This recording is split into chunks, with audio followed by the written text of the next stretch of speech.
오늘 말씀의 제목, 예수님만이 지작의 문을 여십니다. 다 같이 시작. 네, 지난주 이어서 두 번째 똑같은 내용을 갖고 말씀드립니다. 본문을 한번 다시 읽어보겠습니다. 마가복음 9장 2절에서 13절까지 보겠습니다. 교도합니다. 엿새 후에 예수께서 베드로와 야고보와 요한을 데리시고 따로 높은 산에 올라가셨더니 그들 앞에서 변형되사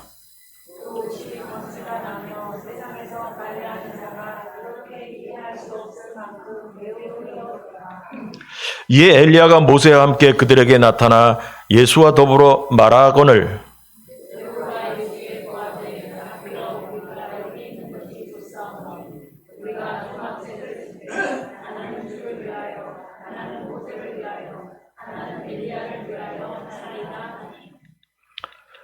이는 그들이 몹시 무서워하므로 그가 무슨 말을 할지 알지 못함이더라.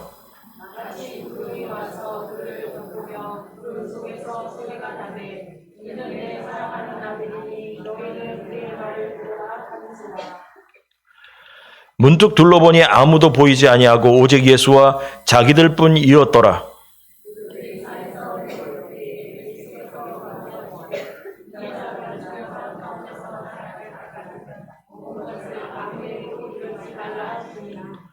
그들이 이 말씀을 마음에 두며 서로 문의하되 죽은 자 가운데서 살아나는 것이 무엇일까 하고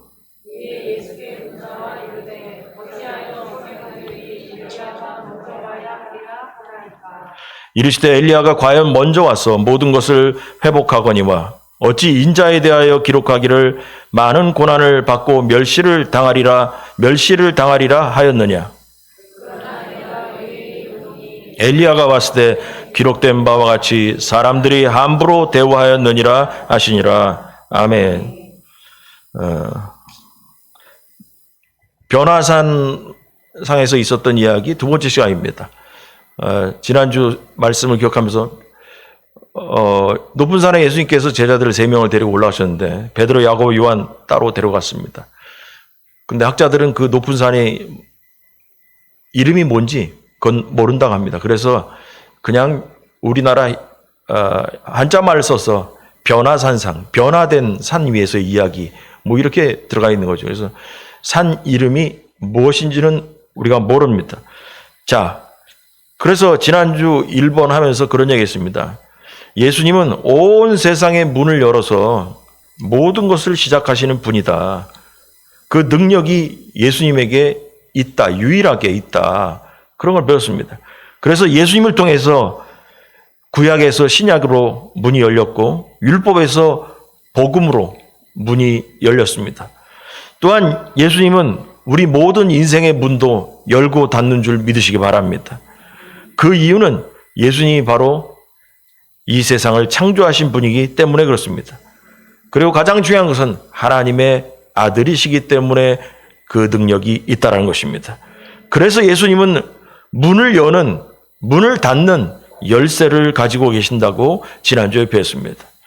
여러분, 우리 모든 인생과 세상의 문을 열고 닫으시는 그리스도이신 예수님을 나의 구세주로 철저하게 믿고 따르기를 주안절히 축원합니다. 자, 지난번에 1번을 지난주 말씀을 기억하라고 조금 얘기한 거고 뭐 복습하는 시간상 가오리서 자, 두 번째 시간 2번으로 넘어가면 자, 1번을 한번 읽고 한번 지나갈 거예요. 지난주 배운 거. 영원하신 하나님의 아들 예수님 다 같이 시작. 예, 하나님의 아들이시기 때문에 세상을 열고 닫는 능력이 있다라고에 대해서 우리가 지난주 배웠습니다. 자, 오늘 2번. 부활하신 예수님께 항상 감사하십니까? 다 같이 시작. 다시 한번 시작. 예, 오늘 본문 읽다 보면은 무슨 얘기가 나오냐면 베드로가 모세, 엘리야, 예수님 세 분을 만나는 것은 뭐 옷이 휘어졌다는 등 뭐 저기 빛이 나는 등 그걸 보고 나서 정신이 나와가지고 예수님께 드린 말씀이 뭐냐면 예수님 우리가 초막을 3개를 지을까요? 그래서 성경은 뭐냐면 베드로에게 하는 말이 뭐냐. 자기가 무슨 얘기를 하는지도 모른다, 지금. 정신이 나가가지고 초막을 그 위에서 3개 짓고 여기서 있으면 안 될까요? 뭐 이런 얘기를 했단 말이에요. 갑자기 초막 이야기 나오는데, 우리가 살 때는 이게 우리 어렸을 때부터 들을 때마다 뭐냐. 이런 부분에 대해서 설명 안 해줘가지고 베드로가 왜 갑자기 초막 얘기하고 앉았냐. 초막은 그냥 우리나라 말로 쉽게 얘기하면 초가집 같은 겁니다. 그냥 요새 얘기하면 뭐 텐트를 친다고 할 수 있겠는데 2000년 전에 텐트가 어디 있습니까? 텐트가 없죠. 그러니까 거기 풀로 엮어가지고 집을 잠깐 진다는 걸 그 초막. 그러니까 우리나라 말로 얘기하면 초가집 같은 거를 잠깐 작은 걸로 3개 줘가지고 여기 있는 거 어떨까요? 그래서 정신이 나간 상태에서 말도 안 되는 얘기를 하고 앉아서 있습니다. 그럼 왜 갑자기 초막 얘기 나오냐? 그리고 이 부분에 대해서 우리가 살아오면서 변화사상 얘기는 뭐 이런 얘기가 있다더라 했지만 이거에 대해서 머리에 남는 이유가 뭐냐, 남지 않는 이유가 뭐냐? 잘 설명을 안 들어서 그래, 초막에 대해서. 이유는 초막이 우리랑 상관이 없다라고 생각했기 때문이에요. 여러분, 이 초막이 우리와 상관이 있다면 목사님들이 강조를 많이 했겠죠? 그래야지 우리의 귀에 많이 들렸겠죠. 또한 저도, 제가 수년째 강해 설교를 하고 있지만, 뭐 초막 얘기가 걸려야 얘기를 하든지 말든지 할지, 하도 말씀을 전할 내용이 너무 많아서 이런 부분이 걸리면 나올까, 걸리지 않으면 얘기 못하고 그냥 지나가는 거죠. 성경에 말씀 전할 게 너무 많아가지고. 자, 그럼 초막이 왜 나오냐? 초막절이 있잖아요. 이스라엘의 절기입니다. 절기인데 대단히 중요한 절기입니다. 초막절에 대한 이야기는 레위기에 나옵니다. 레위기에 나오는데 레위기는 신학적으로 이렇게 얘기해요. 레위기 법전이라고 얘기해요. 그래서 우리가 성경좀 한번 읽어볼까 그래가지고 창세기부터 읽고 출애굽까지 재밌어요. 이야기니까. 근데 3번째로 레위기 들어가면 있잖아요. 법 얘기만 나오죠. 그 다음부터 성경 재미없어가지고 그냥 덮어버립니다. 안 읽어버립니다. 맨 처음에 창세기 출애굽기는 재밌게 읽다가 레위기 오면은 다 덕커덕 걸리는 거예요. 법 얘기만 나와가지고. 그럼 이 레위기가 뭐라고 초막절에 대해서 얘기하고 있느냐? 초막을 짓게 된다는 얘기가 왜 나오냐? 한번 보겠습니다. 자, 여러분과 제가 교독하겠습니다. 레위기 23장 41절에서 44절. 너희는 매년 이래 동안 여호와께 이 절기를 지킬지니 너희 대대의 영원한 규례라. 너희는 7째 달에 이를 지킬지니라.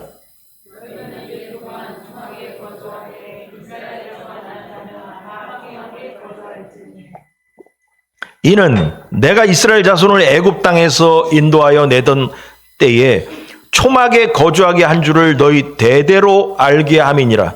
나는 너희의 하나님 여호와니니라.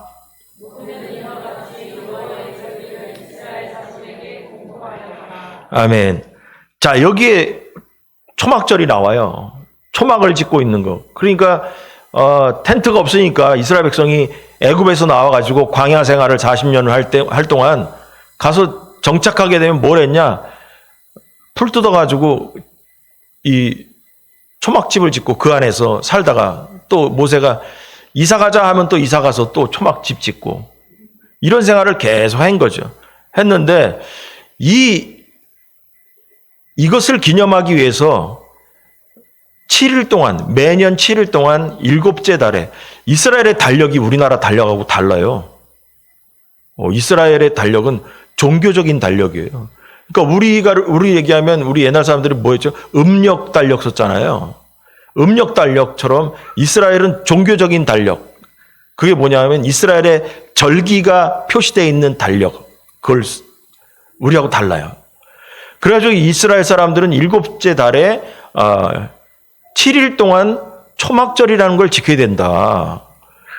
그래서 이 초막절을 지키되 뭐냐면 이스라엘에서 난 자는 다 초막에 거주할지니 초막 안에 들어가서 7일 동안을 먹고 자고 해야 되는 거예요. 그 이유가 43절. 그 이유는 내가 이스라엘 자손을 애굽 땅에서 인도하여 내던 때에 초막에 거주하게 한 줄을 너희 대대로 알게 하려고. 하나님께서 애굽에서 이스라엘 백성을 끄집어낸 것을 기억하라고. 그것입니다. 자, 그래서 44절에 보니까 모세는 이와 같이 여호와의 절기를 이스라엘 자손에게 공포하였더라 그랬습니다. 그래서 뭐냐면 여기 보면 이것을 영원히 지키라고. 여기 43절에 보니까 너희 대대로 알게 함이니라. 대대로 알게 함이니라. 자, 이런 얘기가 이렇게 있습니다. 자, 그래서 우리나라에 사는 사람 중에서 제가 가끔 얘기했잖아요. 저도 들은 얘기인데, 성막 강의 갔다가 그 강문호 목사님한테 들은 얘기인데, 강 목사님 얘기가 유대인들 많이 이제 교제하다 보니까 한국에도 유대인들이 있다. 와서 사는 사람들이. 근데 그 사람들이 이스라엘 달력으로 초막절이 오면 뭐 하냐? 아파트에 사는, 서울에 사는 사람들이 베란다에다가 텐트를 치고 베란다에서 7일 동안 먹고 자고 한다는 거예요. 유대인들이. 그렇게 산다는 거예요. 예. 왜냐하면 하나님께서 대대로 영원히 그걸 지키라고 하셨기 때문에 그렇습니다. 그래서 하나님의 심판이 있기 전까지 이 일을 유대인들은 지켜야 됩니다. 그 이유는 지금 얘기한 것처럼 잘 나와요. 뭐냐면 애굽에서 이스라엘에게 나오게 하신 하나님의 은혜를 잊지 말라는 거예요. 애굽에서 하나님께서 너희들을 뽑아내는 것에 대한 은혜를 잊지 말라고 7일 동안 초막에서 지내면서 하나님의 은혜를 잊지 말라는 거예요. 여러분, 하나님은 이스라엘이 애굽의 종살이로 400년을 고생했지만 그곳에서 구원하신 하나님의 은혜를 기억하라고 했습니다. 그것도 영원히 그 행사를 치름으로 잊지 말라고 하신 거예요. 그만큼 이스라엘에게 있어서 애굽에서 나온 사건, 그건 대단히 중요하다는 거죠. 중요하다는 것입니다. 그래서 베드로는 그 중요한 사건을 얘기한 거예요. 베드로가 밑도 끝도 없는 얘기를 한 게 아니고 자기들도 평소에 1년에 7일씩 초막에 들어가서 먹고 자야 된 삶을 살아왔던 거죠.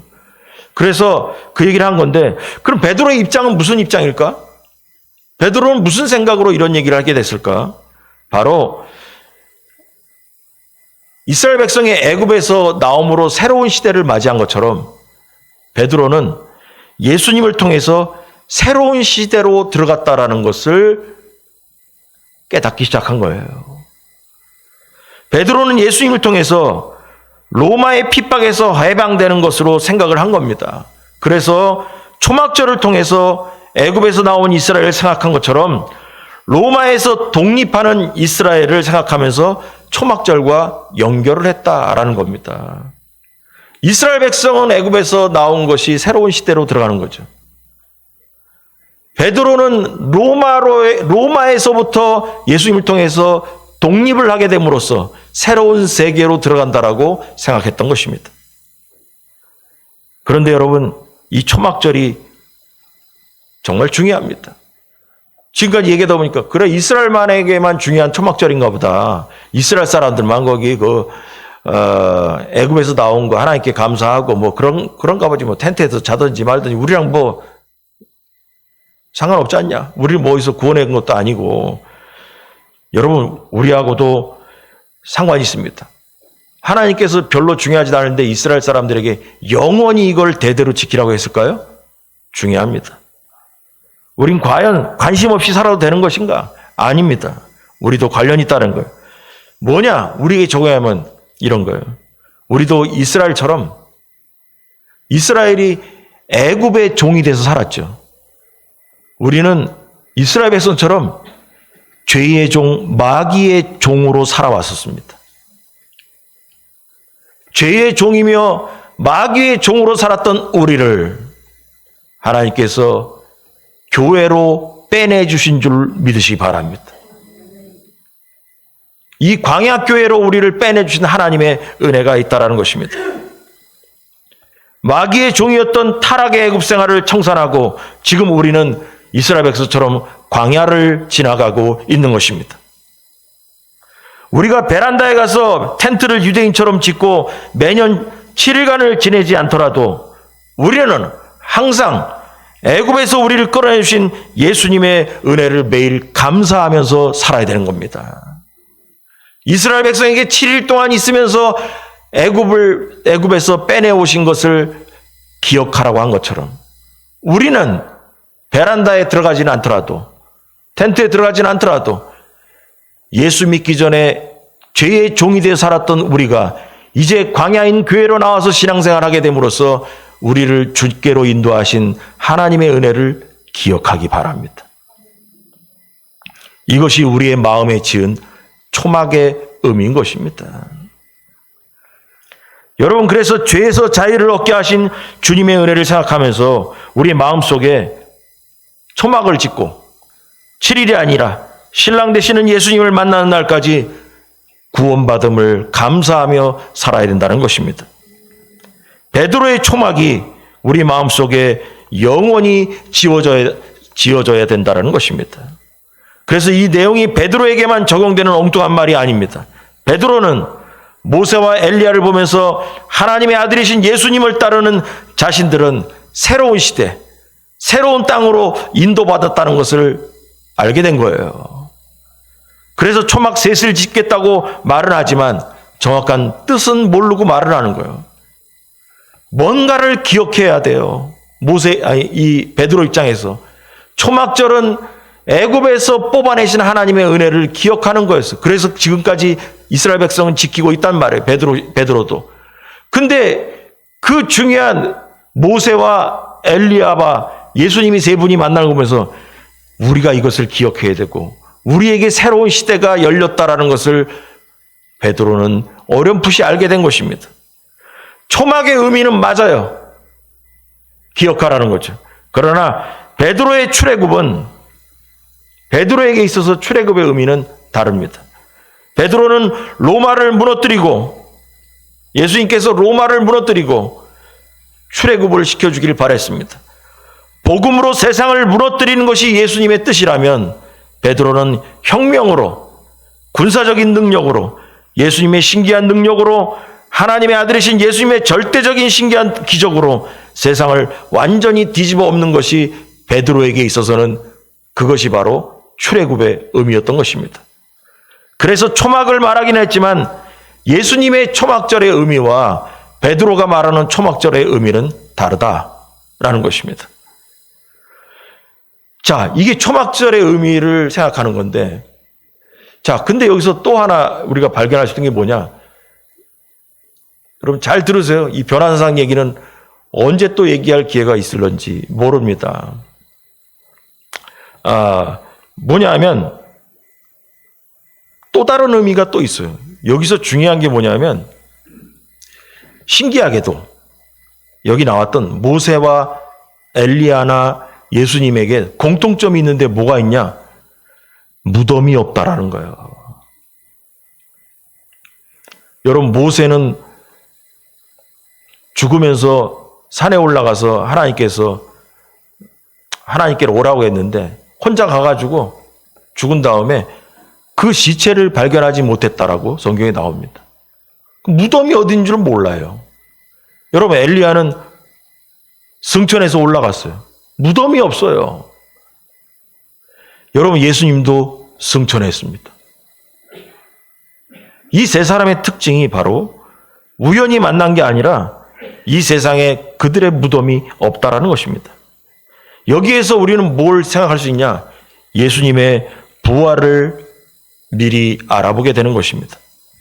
이 세 분이 만난 건 우연이 아니에요. 무덤이 없는 분들이 만난 것입니다. 자, 여기까지 말씀을 들어보니까 역시 예수님은 새로운 세상의 문을 여신 분이다라는 거예요. 자, 제가 정리해서 이렇게 놨는데요. 한번 보겠습니다. 뭐냐면 모세는 죽었으나 무덤을 찾지 못했습니다. 죽긴 죽었지만 무덤이 없어요.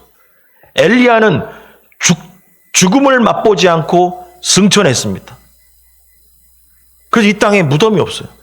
그러나 예수님은 죽으셨으나 다시 부활하시고 천국으로 승천하셨습니다. 모세는 죽음이라고 제가 빨간 걸 칠해놨죠. 엘리야는 승천했죠. 근데 예수님은 죽기도 하고 승천도 하셨습니다. 여러분, 예수님은 새로운 세계로 우리를 인도하신 것입니다. 예수님은 이 두 가지를 다 경험하신 분입니다. 역시 새로운 세상을 여신 분이라 이것입니다. 자, 여기까지 이제 그 의미를 조금 찾아봤어요. 여기까지 두 번째로 이게 잘라서 얘기를 하자면, 자, 그럼 여태까지 내용을 그래 들었다 이거야. 그러면 우리에게 어떤 의미가 우리에게 주어지냐?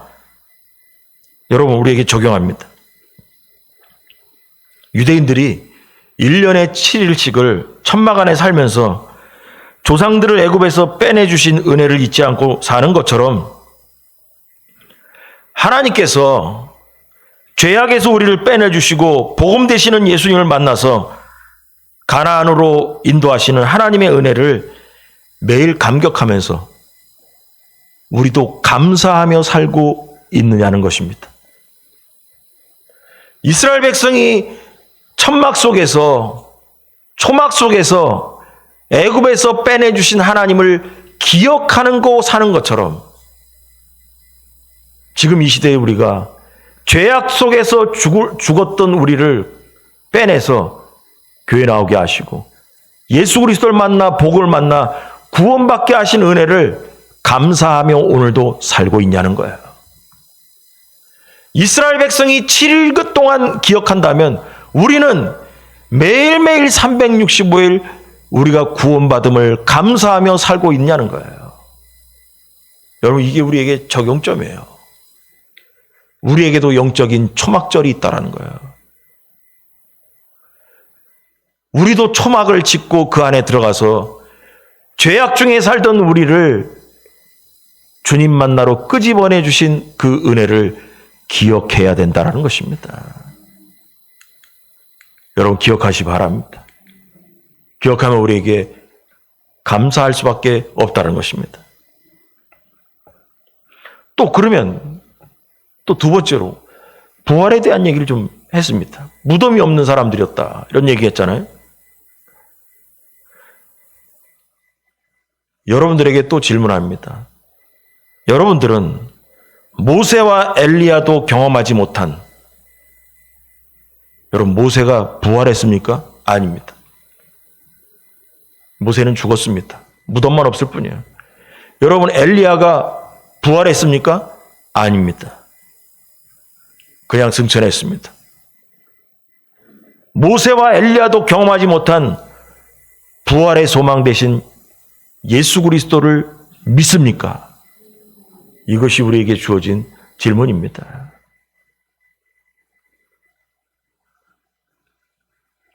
예수님께서는 엘리야도 모세도 경험하지 못한 부활의 기적을 경험하시고 승천하신 분입니다. 그렇다면 우리는 이 본문을 보면서 우린 부활의 꿈을 꿔야 되고요. 부활하신 예수님을 믿어야 되고요. 부활하신 예수님을 만날 수 있다라는 희망을 가지시기 바랍니다. 우리들도 심판의 날에 호련히 변화해서 신랑 되신 예수님을 만난다라는 확실한 믿음이 여러분에게 들어가길 주안절히 축원합니다. 이것이 우리에게 2000년 지난 베드로가 느꼈던 그 초막절의 의미와 지금 2000년이 지난 우리가 느끼는, 우리에게 적용되는 초막절의 의미인 것입니다. 그래서 여러분, 우리 모두의 마음속에 초막집들이 항상 세워져 있기를 주의 이름으로 간절히 축원합니다.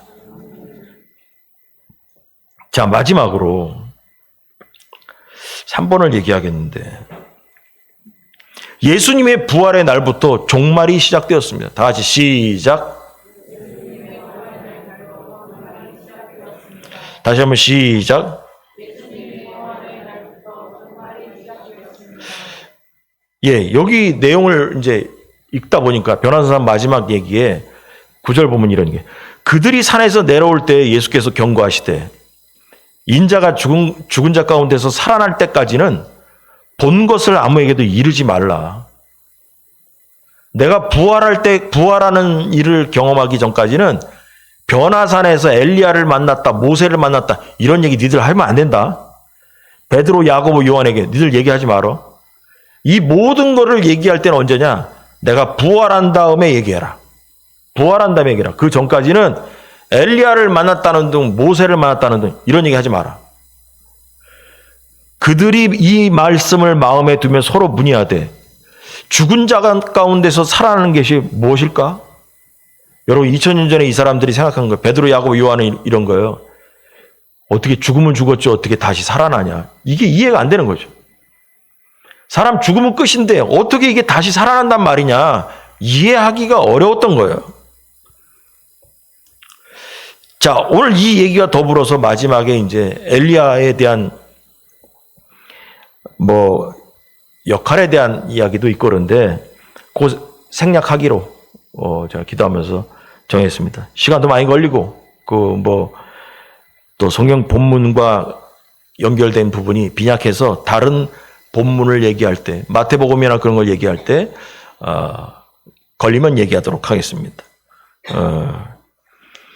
그래서 이 본문을 보면서 엘리야에 대한 이야기보다 더 중요한 게 뭐냐? 예수님이 말씀하신 그걸 포인트 삼으면 부활하신 것에 강조점을 두고 앉았어요. 예수님은. 이 모든 것을 너희가 봤는데 내가 부활하기 전까지는 이 얘기 하지 마라.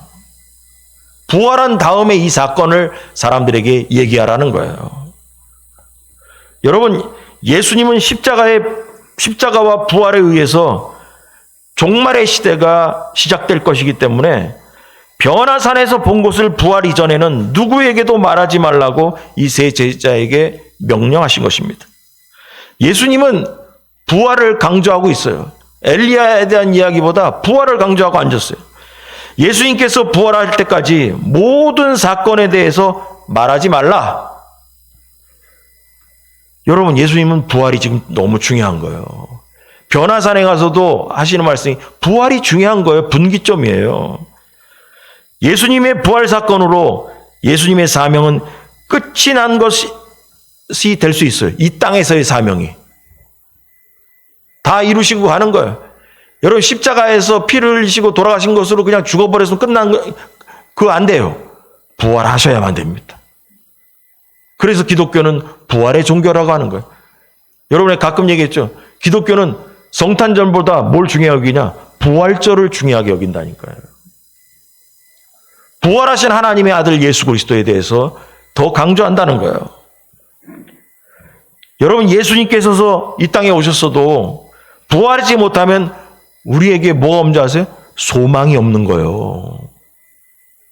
여러분, 하나님을 만난다는 소망도 없어요. 그래서 성경은 뭐라냐?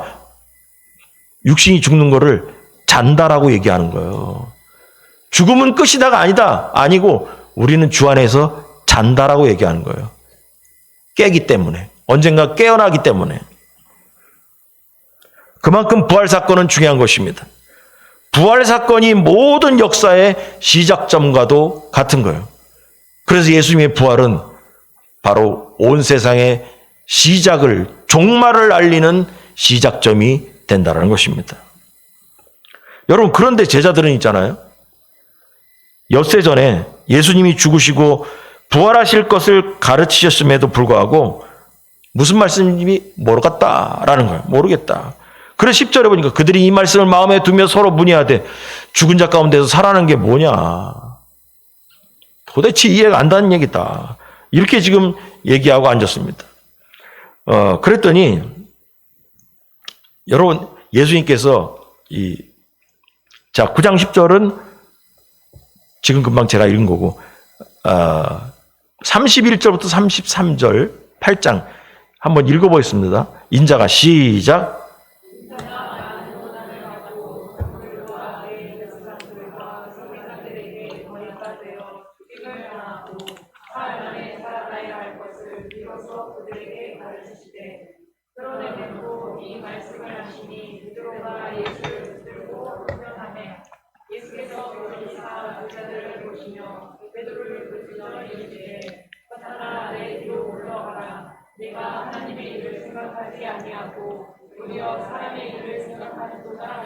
예.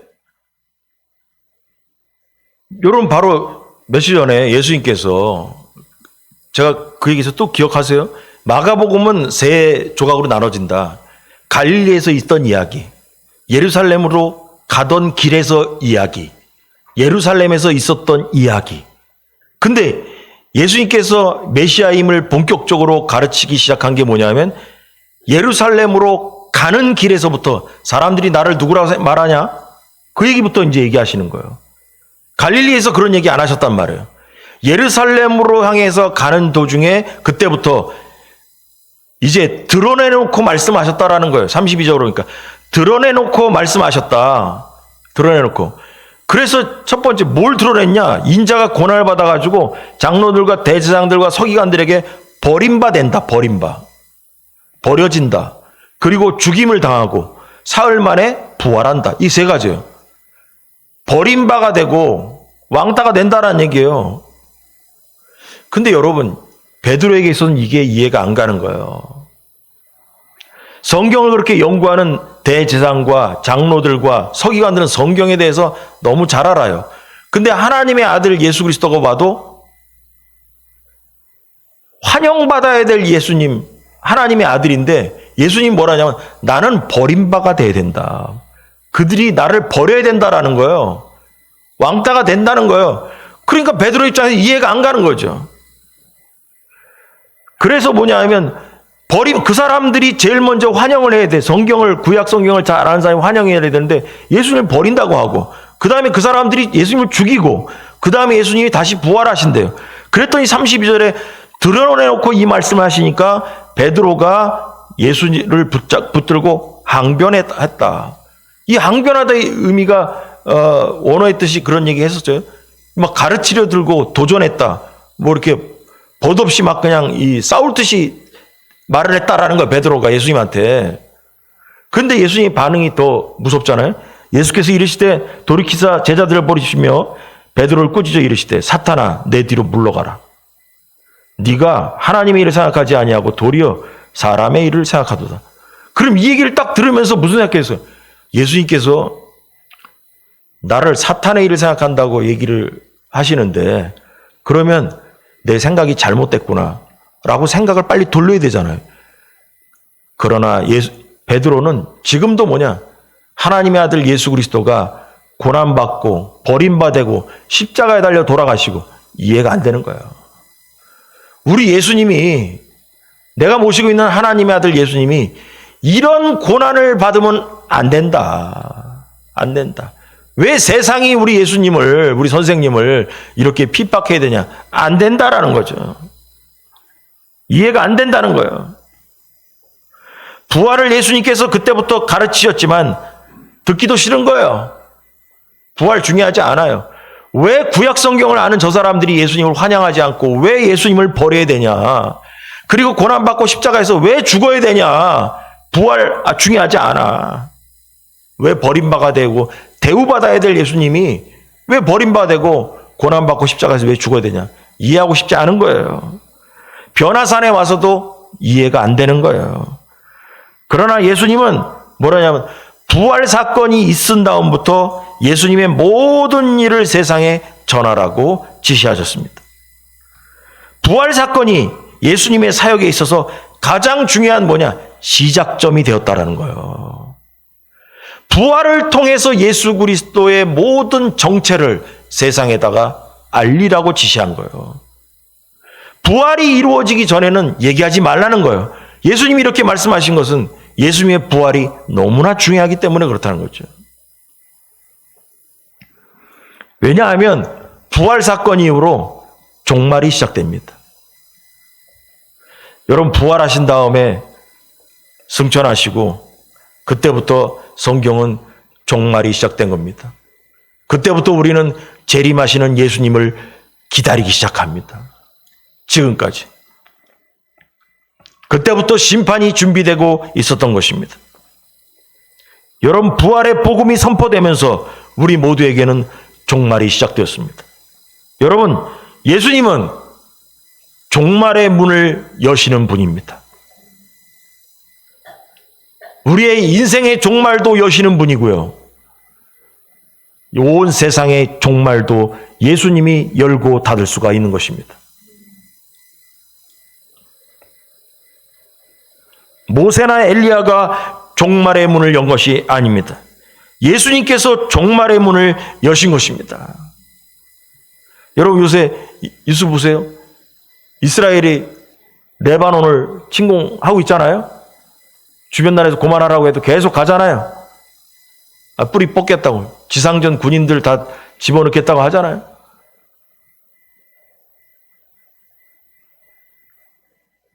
어떻게 될지 모르는 거예요, 지금. 저런 모든 것들이 종말을 향해서 가고 있는 거예요. 종말을 향해서. 여러분, 그래서 중동의 이스라엘의 뉴스를 우리가 유심히 봐야 돼요. 저것과 예수님의 재림과 관계가 있다니까요. 그 이스라엘에 대해서 관심 없는 사람들이 있어요. 아니라니까요. 그게 주님이 오시는 시계와 같아요. 저 왜 저러고 있지? 저게 어떻게 되는 거지? 중간에 저러다 스톱을 할 건가?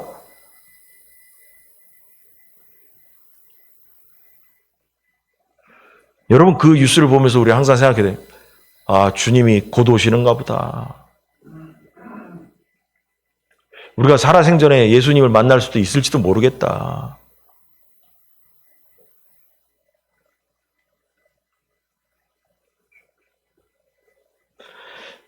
자, 그런데 제자들이 이런 얘기를 해요. 끄트머리에. 왜 서기관들이 종말의 날이 임하기 전에 엘리야가 올 것이라고 하냐고 예수님께 여쭙습니다. 여러분, 서기관들은 뭐라 했어요? 직업이. 성경을 베껴 쓰는 사람들이었잖아요. 이 사람들은 베껴 쓰는 게 밥 먹고 이것만 하다 보니까 성경에 대해서 너무 잘 알아. 그러니까 말라기서에 나오는 것처럼 기억을 하는 거예요. 주의 크고 놀라운 일이 날이 오기 전에 엘리야가 올 거라는 거예요. 그러니까 이 이스라엘 백성들은 무슨 생각을 하냐? 그 사람들을 통해 가지고 메시아가 오기 전에 엘리야가 와야 되는데 메시아 대신 예수님이 지금 관심 없어. 엘리야가 누구냐는 거예요. 엘리야가 먼저 와야 되는 엘리야를 찾아야 뒤에 오는 메시아가 온다라는 걸 계획을 잡겠는데 예수님이 뭐고 다 필요 없어. 문제는 뭐냐? 엘리야가 누구냐는 거예요. 엘리야가 온다고 그랬는데. 그래서 베드로가 그러는 거예요. 베드로가 뭐 성경이나 다 읽어봤겠어요. 왜냐하면 옛날에 두루마리 성경, 우리가 성경책 요새는 평민들도 우리 서민들도 다 사서 볼 수 있지만 옛날엔 성경 만지기도 어려워. 두루마리로 사람이 다 손으로 써야 되지. 가격도 엄청 비쌀 거예요, 그거. 그러니까 일반인들은 그거 보지도 못할 거야, 보지도.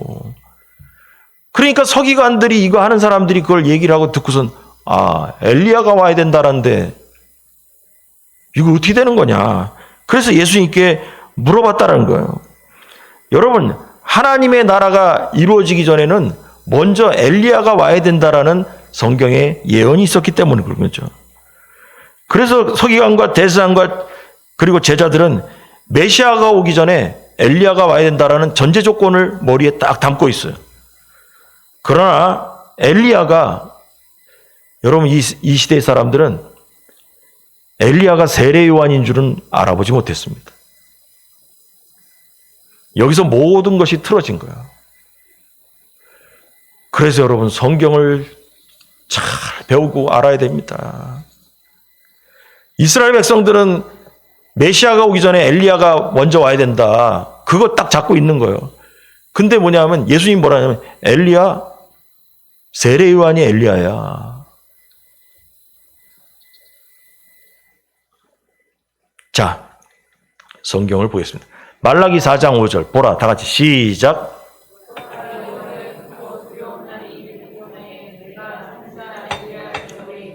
예, 말라기와 마태복음 이런 신약 사이의 요 간격이 400년이에요. 말라기 선지자 이후에 400년 동안 선지자의 역할이 없었어요. 공백 기간이야. 공백 기간. 그리고 예수님이 오신 거예요. 그러면 이 예수님이 오시기 전에 엘리야가 먼저 와야 돼. 여호와의 크고 두려운 날이 이르기 전에 내가 선지자 엘리야를 너에게 보내리니 말라기 선지자가 이렇게 예언을 했단 말이에요. 그러니까 이스라엘 백성들은 성경 좀 아는 사람들은 뭘 찾아야 되냐? 엘리야를 찾아야 돼요. 그 엘리야를 찾아야 되는데 엘리야가 옛날에 그 엘리야가 그 가죽 옷 입고 수염기로 그러던 할아버지 엘리야가 올 줄 알았어요. 근데 예수님이 뭐라냐면 야 엘리야는 세례 요한이야. 자, 마태복음 11장 12절에서 14절 세례 요한에다 시작.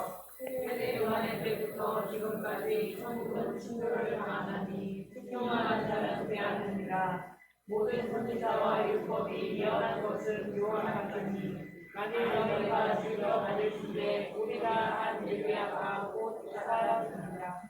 예. 여러분, 바로 뭐냐 하면 성경을 연구하는 대제사장이나 서기관이나 이런 사람들이 생각하는 엘리야에 대한 이해와 예수님이 생각하는 엘리야의 이해가 전혀 달랐다라는 거죠. 여러분, 그래서 문제가 생긴 거예요. 그래서 이 서기관들이나 대제사장들이나 바리새인들이나 이 사람들이 뭐냐면 엘리야가 안 왔는데 예수님이 하나님의 아들이라고 자꾸 떠드니까 못 믿겠다는 얘기죠. 엘리야가 왔으면 그 후에 오는 메시아 예수님을 인정할 수 있겠죠. 근데 예수님이 맨날 하나님의 아들이라고 얘기를 해도 무슨 문제가 있냐? 엘리야가 안 왔지 않냐? 말라기 선지자가 얘기하네. 엘리야가 왔어야 네 말이 맞는데 엘리야가 안 왔는데 어쩌란 얘기냐? 여러분, 여기에서 문제가 발생된 거예요. 그럼 왜 그런 거냐? 성경을 몰랐다라는 거죠. 몰랐다라는 거죠. 그래서 뭐냐면 고생만 했어요. 그래서 여기 보면 예수님은 엘리야가 이미 왔다고 했지만 많은 고난과 멸시까지 당했다라고 지금 얘기했어요. 자, 성경 어디를 봐야 되냐? 자, 그래서 세례 요한에 대한 이야기가 요 부분을 얘기가 마태복음에 좀 자세히 나와 있어요. 다른 데보다. 그리고 요한복음에 좀 나와 있고. 그래서 엘리야에 대한 얘기를 하자면 시간 많이 가고 어쩌고 그래서 제가 그냥 맛보기만 해서 슬쩍 나왔기 때문에 얘기하고 그냥 넘어가는 거예요. 마가복음에는 세례 요한이 바로 엘리야다라는 얘기는 지금 오늘 본문에 안 나오죠. 근데 마태복음 얘기 나와요. 그리고 요한복음에도 좀 나오고. 근데 이 엘리야와 공통점이 좀 있어요. 마가복음 1장 6절에 요한이 어떻게 등장? 요한은 낙타토롯을 입고 허리에 가죽띠를 띠고 메뚜기와 석청을 먹으면서 광야를 돌아다녔어요. 열왕기하 1장 8절에 엘리야의 등장이 나오는데 그들이 그에게 대답하되 그는 털이 많은 사람인데 허리에 가죽띠를 띠었더이다 하니 왕이 이르되 그는 디셉 사람 엘리야로다. 그래서 뭐냐 하면 수백 년 전에 있던 엘리야와 그 이후에 등장한 세례 요한이 옷차림새가 거의 같았다라고 얘기를 하는 거예요. 여러분, 그래서 뭐냐 하면 결국은 엘리야가 일반 사람들은 여기 아까 말라기서에 뭐라 했어요? 보라, 여호와의 크고 두려운 날이 이르기 전에. 이게 바로 종말이에요. 종말. 이르기 전에 내가 반드시 선지 엘리야를 보낸다고 했단 말이에요. 하나님께서. 근데 이스라엘 사람들은 지금 그 이스라엘 지도자들은 엘리야만 기다리고 있는데 엘리야가 왔는데 알아보지를 못하는 거예요. 이미 시대는 종말을 향해서 문이 열려서 가고 있는데 이 사람들은 하나님의 아들 왔어요. 엘리야도 왔어요. 근데 이 이스라엘의 지도자들은 엘리야가 누군지를 모르고 있다는 거예요. 시대는 바로 달리고 있는데 종말을 향해서 달려가고 있고 심판을 향해서 달려가고 있고 재림을 향해서 달려가고 있는데 이 사람들은 지금도 예수님이 안 오셨다는 거예요. 메시아가. 지금도 이스라엘 사람들은 엘리야 기다리고 있는 거예요. 엘리야가 와야 되는 거죠. 그래서 여러분 요한계시록에 이제 엘리야 같은 사람, 모세 같은 사람 그런 얘기가 또 나오는 거예요. 우리 이방인들은 신약을 보면서 예수님께서 엘리야로 저기를 세례 요한을 보내셨구나. 이제 우리 알잖아요. 이것도 모르는 사람들이 있어요. 교회 다니면서. 이 부분을 모르는 사람들이 있다니까. 알고 있는데 이스라엘 사람들은 아직도 세례 요한이 엘리야라는 걸 모르고 지금도 새로운 엘리야를 옛날에 엘리야가 다시 오기를 기다리고 있다니까 지금. 그래서 그 사람들은 뭐냐 하면 초림주 예수 그리스도를 초림주 메시아를 기다리고 우리는 뭘 기다려요? 재림주를 기다리고 있죠. 우리는 재림주를 기다리고 있는 거죠.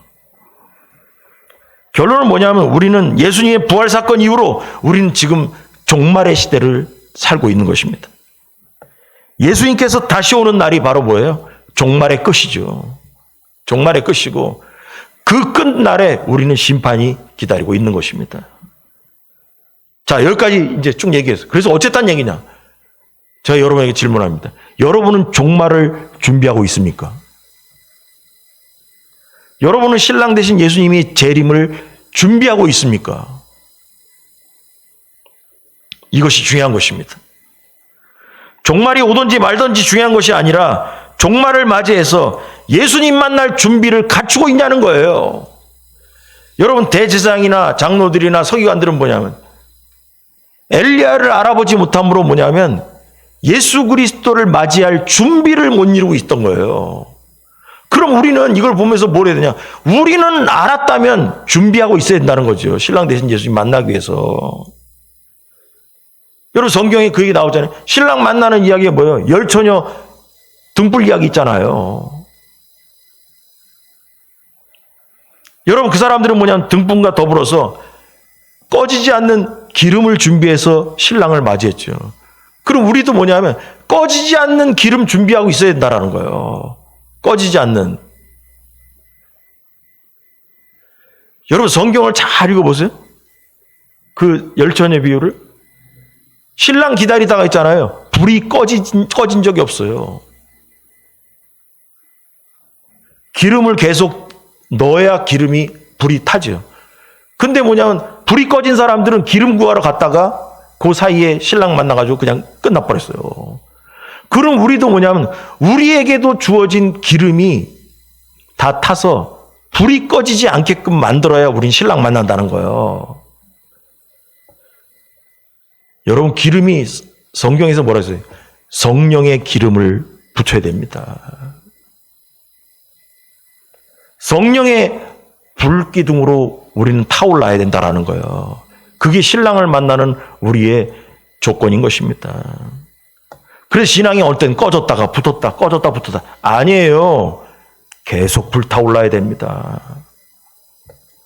여러분, 종말은 먼 미래에 닥칠 것이 아니라 지금 우리와 함께 지금 진행되고 있는 것입니다. 여러분, 우리가 주님의 영광 앞에 서게 될 날이 아직 멀었다는 생각이야말로 크나큰 착각이고 여러분, 어리석인 것입니다. 제자의 삶은 매 순간 주님 앞에, 주님의 영광 앞에 서서 지금도 성실하게 살아가는 것, 그게 바로 등불을 밝히고 꺼지지 않는 불을 갖고 사는 인생인 것입니다. 여러분 모두가 신랑 되신 예수님을 만나길 주의 안지로 축원합니다.